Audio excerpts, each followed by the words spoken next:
आज एक पेशेंट हम लोग के पास एपिलेप्सी का एपिलेप्टिक केस का अगर मान लो कि अगर केस आता है तो what we should patient evaluation you must know history. Epilepsy के अलावा उसको और कुछ प्रॉब्लम है लाइक रिलेटेड कार्डियक या रिलेटेड सीरियस या सीएस, ये दो सिस्टम में देख सकते हैं, रेस्पिरेटरी देख सकते हैं।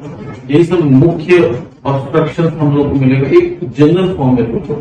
अगर हम लोगों को इतना कोई मेडिकल हिस्ट्री नहीं है, she is only epileptic, known case of epilepsy and on carbamazepine since long 400 mg carbamazepine divided doses में लेती है।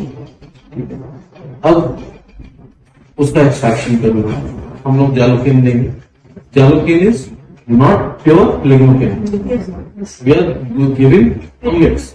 इसके साथ adrenaline and adrenaline what it does rate fast करेगा। व्हाई? क्योंकि वो कोलिनर्जिक मेडिसिन आएगा, रेट पास करेगा। हम लोग पहला रोग सिलेक्शन लिए कि she should not come under hypotension, ठीक है। पहला चीज, अगर उसको सीरियल अटैक आया तो पहला साइन क्या होगा? ब्लैक, पूरा ब्लैक हो गया। तो पेशेंट से बात करना वेरी इंपॉर्टेंट है to build the confidence. Patient के आसपास का सारा इंस्ट्रूमेंट चाहिए। क्लॉस्ट्रोफोबिक एनवायरनमेंट है तो पहले अपने आप को रीअश्योर कर लीजिए, अपने आप को कॉन्फिडेंस में लीजिए, पेशेंट को कॉन्फिडेंस में रखिए कि आपको कुछ नहीं होने देंगे, और आसपास का क्राउड को एकदम थोड़ा डिस्टेंस, क्लॉस्ट्रोफोबिक नहीं करना है। फिर क्या करना है? उसका मेडिकल हिस्ट्री में तुमको मालूम है कि कार्बामेजेपिन लेती है, कार्बामेजेपिन दे सकते हो, ठीक है। सेकेंड, और उसके बाद और नेक्स्ट स्टेप क्या होगा? साइनोसिस तो नहीं हो रहा है, साइनोसिस कैसे पता चलेगा?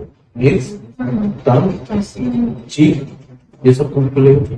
आईज को देखो, डायरेक्ट तो नहीं हो रहा, आईज का मूवमेंट देखो कि मूव कर रहा है, बट मूव नहीं कर रहा है, वेरी डेंजरस। फिर अगर एयरवे ऑब्स्ट्रक्शन है तो एयरवे को क्लीन करना होगा, कैसे करोगे? Oxygen is the primary thing. इसके बाद तुमको और मैनेजमेंट देखनी होगी, फिर भी पेशेंट काम नहीं हो रहा है तो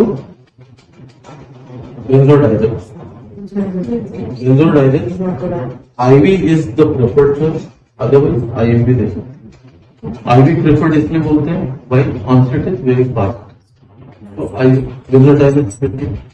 बेंजोडाइजर देके एटलीस्ट 10 मिनट्स वेट करो, पेशेंट कंफर्टेबल हुआ है।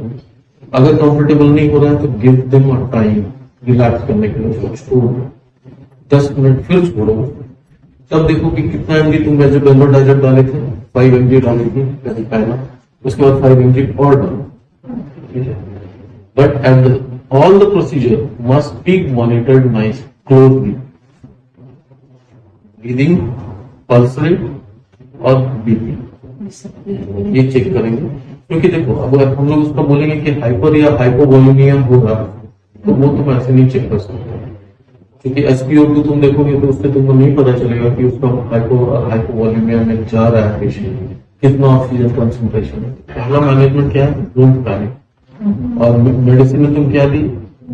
ऑक्सीजन एंड यही 2 मेडिकेशन है। ये तुम्हारा किसका मैनेजमेंट होता है? Excellence in Clinical Services, taking care of the national winner, Star.